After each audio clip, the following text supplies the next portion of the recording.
আপনারা দেখছেন শিলিগুড়ি এক্সপ্রেস। এবিভিপির ইতিহাসে প্রথমবার শিলিগুড়িতে অনুষ্ঠিত হলো কেন্দ্রীয় কার্য সমিতির বৈঠক। অখিল ভারতীয় বিদ্যার্থী পরিষদ এর ইতিহাসে প্রথমবার উত্তরবঙ্গের শিলিগুড়ি শহরে অনুষ্ঠিত হলো সংগঠনের সর্বোচ্চ নীতি নির্ধারণকারী কমিটির বৈঠক, কেন্দ্রীয় কার্য সমিতি সিডব্লিউসি।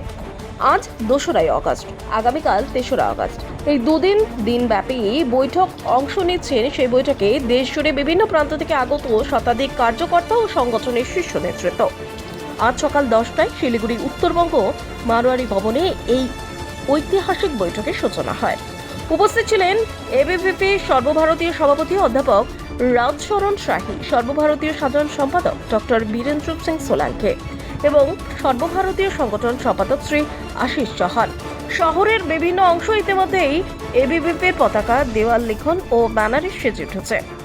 এবারে এবিভিপির লক্ষ্য উত্তরবঙ্গে সংগঠনকে আরও জোরদার করা ও ছাত্র যুব সমাজকে দেশভক্তির মাঝে উদ্ধত করা। উল্লেখযোগ্য, এর আগে এই ধরনের বৈঠক শেষবার হয়েছিল 17 বছর আগে দক্ষিণবঙ্গে। এই কেন্দ্রীয় বৈঠকে শিক্ষানীতির দিক নির্দেশ, সমাজ সেবার সমস্যা, সদস্য অভিযান, ছাত্র সমাজের সমস্যা, বিরসা মুন্ডার 63তম জন্মবার্ষিকী উপলক্ষে ক্যাম্পাস চলো, যাত্রা, সাংগঠনিক মূল্যায়ন সহ একাধিক গুরুত্বপূর্ণ বিষয়ে নীতিগত সিদ্ধান্ত গৃহীত হবে। সংবাদ মাধ্যমকে এবিভিপির সর্বভারতীয় সাধারণ সম্পাদক ডক্টর বীরেন্দ্র সিং সোলাঙ্কি বলেন, 2026-এ বাংলায় পরিবর্তন আসন্ন। আজকের দিনে স্কুল কলেজ দুর্নীতি আর অপরাধের আখড়ায় পরিণত হয়েছে। প্রতিবাদের উপর চলছে দমন পীড়ন। ভাষা আন্দোলনের সময় অনেক ছাত্র রাজ্য সরকারের গুলিতে শহীদ হয়েছেন। এবারে ছাত্র ও যুব সমাজে 2026-এর বিধানসভা ভোটে গুরুত্বপূর্ণ ভূমিকা পালন করবে।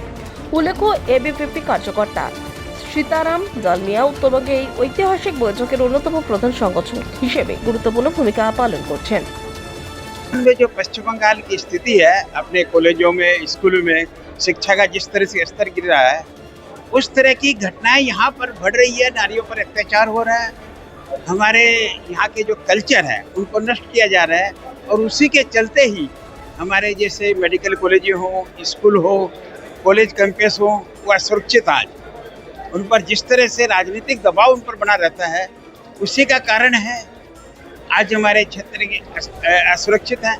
और विद्यार्थी परिषद इसको लेकर के पूरे बंगाल भर में आंदोलन करती है और लोगों को, छात्रों को और विद्यार्थियों को आगे आने के लिए कहती है, जिससे कि अपने safe campus, safe education, safe students का नारा देती है कि कैंपस सुरक्षित रहेंगे, विद्यार्थी सुरक्षित रहेंगे, विद्यार्थी सुरक्षित रहेंगे, विद्यार्थी का भविष्य सुरक्षित रहेगा और राज्य और समाज सुरक्षित रहेगा।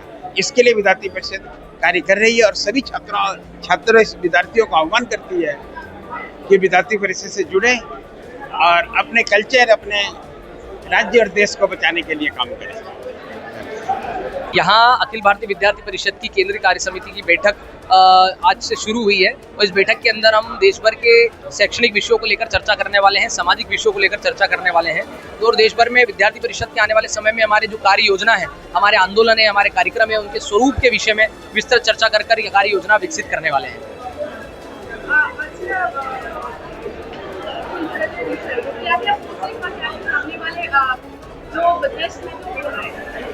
बंगाल के अंदर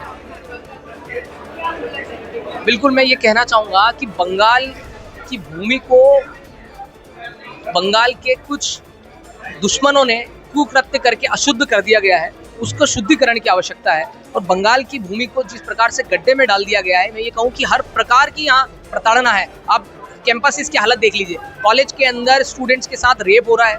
आरजीकर मेडिकल कॉलेज की घटना देखिए, अभी रिसेंटली लॉ कॉलेज की घटना देखिए कोलकाता की। आप ऐसे कई घटनाओं को देखेंगे कि स्टूडेंट्स के साथ रेप कॉलेज के अंदर हो रहा है। शिक्षा व्यवस्था पूरी जर्जर हो रखी है, शिक्षकों की नियुक्तियां कैंसिल करना पड़ गई है। एक समुदाय दूसरे समुदाय के घरों को जला रहा है, मार रहा है, पीट रहा है, उनके साथ प्रताड़ना करने का काम कर रहा है, उनके साथ उनके घरों को जलाने का भी काम किया है।